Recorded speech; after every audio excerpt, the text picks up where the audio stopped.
Tu as vu un dieu de la guerre s'extirper des profondeurs d'Hadès. Tu as observé un fantôme mortel traiter le royaume des morts comme un simple royaume à conquérir, son seigneur comme un simple tyran à abattre. C'est un monde d'action violente, de lutte éternelle, où même la mort n'est pas la fin de ton histoire. Mais ça, c'est un mythe moderne. Et si le véritable monde souterrain grec, celui qui hantait les rêves de Platon et d'Achille, était une prison dont personne ne pouvait s'échapper, non pas à cause de ces monstres, mais à cause de son silence. Et si la véritable terreur qui attendait l'humanité n'était pas le feu, mais l'oubli? C'est l'énigme que nous allons résoudre aujourd'hui. Nous voyagerons au-delà des portes du jeu vidéo et au cœur de l'au-delà de la Grèce antique, pour découvrir une vérité bien plus effrayante que n'importe quel titan que Kratos ait jamais affronté. Ton voyage ne commence pas par une chute rebelle dans le fleuve Styx. Il commence par le simple et dernier geste d'un proche, plaçant une unique pièce de monnaie sur ta langue. Ce n'est pas un tribut, c'est le paiement du passeur, car tu n'es plus un guerrier, un roi ou un philosophe. Tu es une marchandise.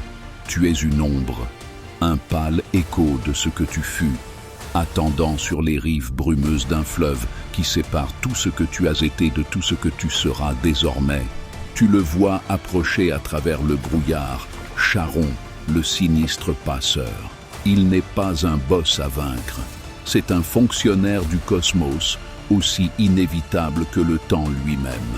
Il pousse sa barque à travers les âmes de ceux qui n'ont pas été enterrés, qui se lamentent sur le rivage, condamnés à errer pendant 100 ans avant que le passage ne leur soit accordé. Tu paies ta pièce et tu prends ta place dans la barque.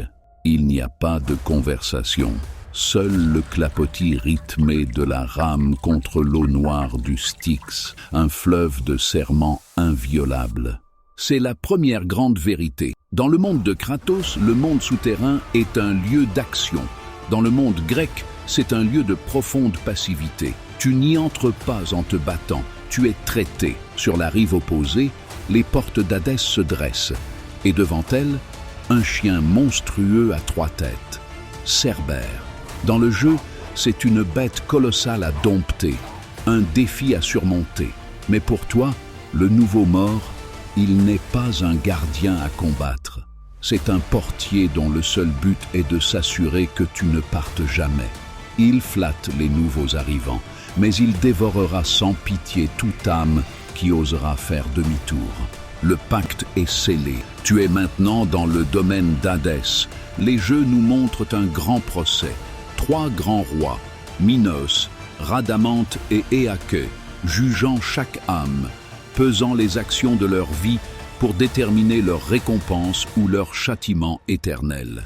Un tribunal cosmique où la justice est enfin rendue. Mais cela aussi est une invention dramatique, un réconfort, presque. Car pour la grande, l'écrasante majorité des âmes qui passaient devant ces juges, il n'y avait pas de grand verdict, il n'y avait pas de pesée du bien contre le mal. Pourquoi? Parce que pour la personne moyenne, les Grecs croyaient que ta vie n'était tout simplement pas assez importante pour le mériter. Ton destin n'était pas décidé par ta vertu, mais par ton manque d'importance. Les juges regardaient ton âme, voyaient une vie vécue sans faveur divine ni sacrilège impardonnable, et d'un geste simple et indifférent, ils te renvoyaient, non pas vers un paradis, et non pas vers une fosse de feu. Ils t'envoyaient au champ d'Asphodèle.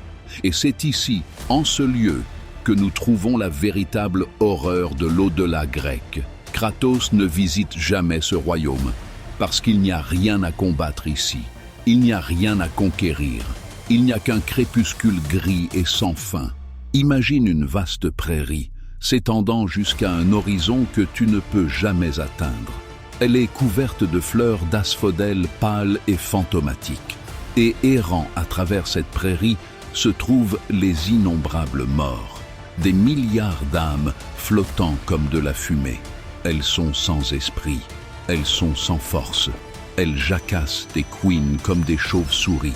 ne reconnaissant personne, ne se souvenant de rien du monde ensoleillé. Les passions qui t'animaient dans la vie, l'amour, la haine, l'ambition, la cupidité, elles sont toutes effacées, ne laissant qu'une forme vide.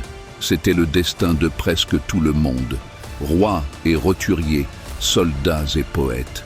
Ils n'étaient pas punis, ils étaient effacés. Le silence qui suivit cette prise de conscience était plus lourd que n'importe quelle montagne.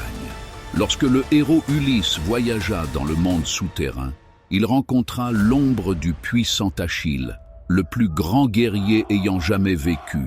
Ulysse le loua, lui disant qu'il devait être un grand roi même parmi les morts. Et quelle fut la réponse d'Achille? C'est peut-être la phrase la plus obsédante de toute la littérature antique. « Ne me parle pas de la mort », murmura l'ombre du héros. « Je préférerais être sur terre l'esclave d'un homme sans terre que d'être roi de tous ces morts. » Pense-y. L'homme qui a choisi une vie courte et glorieuse plutôt qu'une vie longue et oubliée comprend maintenant le véritable prix de ce marché. Sa gloire, son Cléos, n'existe que dans le monde des vivants. Ici, il n'est qu'une autre ombre vacillante dans la pénombre. Le pacte était rompu, et avec lui, la promesse de gloire éternelle n'était plus qu'un souvenir détenu par d'autres. C'est pourquoi le voyage de Kratos est une fantaisie. Il porte sa rage, ses souvenirs, son identité avec lui dans la mort. Pour les Grecs, c'était la seule chose que la mort était assurée de prendre. Le véritable enfer n'était pas la damnation, c'était l'oubli. Maintenant, il y avait des exceptions. Pour quelques élus, les juges avaient bien un verdict. Si tu avais commis un crime vraiment impardonnable contre les dieux, un acte d'ubris pur, tu étais envoyé au Tartare. Le jeu dépeint le Tartare comme une prison chaotique pour les titans, un lieu de conflit épique. Mais le Tartare mythologique était bien plus personnel et bien plus insidieux. C'était une chambre de torture divine, de futilité éternelle et répétitive.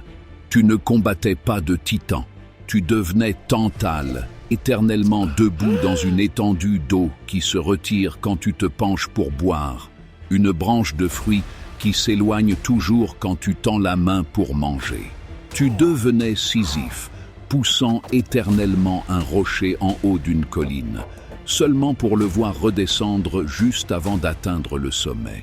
La punition n'était pas une bataille, c'était le poids écrasant d'une seule tâche insignifiante, répétée pour l'éternité. C'était le tourment d'un esprit pleinement conscient de sa propre damnation cyclique et sans espoir. Et pour la minuscule fraction de l'humanité qui était composée de demi-dieux ou qui était si aimés des dieux qu'ils étaient distingués, ils étaient envoyés aux îles des bienheureux, à l'Élysée.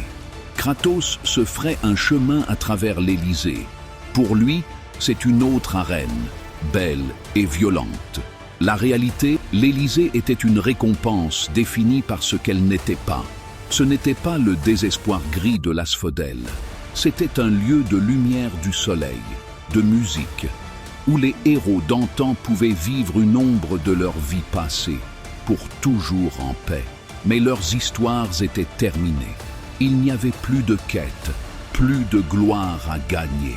C'était une retraite paisible, agréable et éternelle, une fin à l'histoire. Nous arrivons donc au cœur de l'énigme.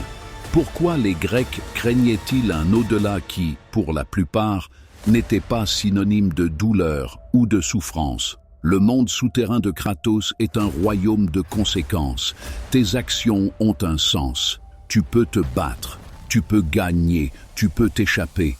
Mais le véritable monde souterrain grec était le royaume de l'insignifiance ultime. C'était un testament cosmique à une vérité terrifiante. Après ta mort, tu n'as plus d'importance. Ta force, ta beauté, ton esprit, ton amour, tout cela se dissout dans la brume grise de l'asphodèle. C'est pourquoi les Grecs étaient obsédés par l'héritage, par le Cléos, par la gloire. Ce n'était pas seulement une question d'ego, C'était une tentative désespérée de construire quelque chose qui pourrait survivre à l'effacement de l'âme. Faire chanter ton nom dans des poèmes, faire graver tes exploits dans la pierre, c'était la seule immortalité accessible aux mortels. Parce que la personne que tu étais ne survivrait pas. Seule l'histoire de la personne que tu étais avait une chance.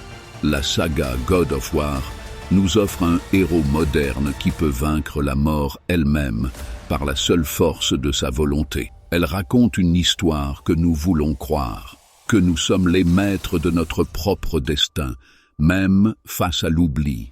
Mais les Grecs de l'Antiquité ont regardé dans ce même abîme et y ont vu une vérité plus froide, plus dure. Ils ont vu un système vaste, ancien et indifférent, un au-delà qui ne promettait pas une nouvelle aventure, mais la fin de soi. Et ce faisant, ils ont donné à leur vie de mortels une urgence désespérée, tragique et magnifique.